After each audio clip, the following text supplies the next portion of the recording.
তো অফিসিয়ালি আমাদের গ্রিন সিটির সামনে বাজেট সম্মত শপ নিয়ে চলে আসলো বাংলার হাট বাজার। এন্ড আজকে আমাকে ইনভাইট করা হয়েছে এটার গ্র্যান্ড ওপেনিং এর জন্য। তাই আমি আর আমার ফ্রেন্ড কোনো রকম লেট না করে রানিং চলে আসি। আসার পরেই একটা দোয়া মাহফিলের মাধ্যমে আমাদের গ্র্যান্ড ওপেনিংটা করেই ফেলি। সাথে খুবই সুস্বাদু কেকও ছিল।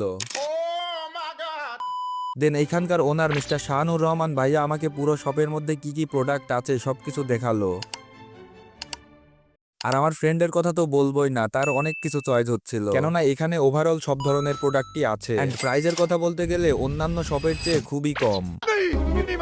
অনেকক্ষণ ঘোরাঘুরি করে যা খেয়াল করলাম, এখানে বয়েজদের জন্য আছে সুন্দর সুন্দর পাঞ্জাবি, শার্ট, প্যান্ট এবং কসমেটিক। এন্ড লেডিসদের জন্য আছে huge collection of bag. And মজার বিষয় হচ্ছে আপনারা এদের অফিসিয়াল পেজ কিংবা ওয়েবসাইট ভিজিট করে যে কোনো প্রোডাক্ট নিমেষেই অর্ডার দিতে পারবেন, তাও আবার একদম হোম ডেলিভারি। আমি টাইটেল আর কমেন্ট বক্সে পিন করে দিব, আপনারা ইচ্ছা করলেই অর্ডার দিতে পারেন। আর হ্যাঁ, আপনারা যদি ওইখানে গিয়ে আমার নাম নিয়ে কোনো প্রোডাক্ট কিনেন তাইলে 2 মাস ডিসকাউন্ট পাবেন। এন্ড হ্যাঁ, লোকেশনটা কিন্তু আমাদের Ishwardi green city, I mean Russian সিটির একদম সামনে। তো এইবারের ঈদের মার্কেট কিন্তু বাংলার হাট বাজারে গিয়েই হচ্ছে।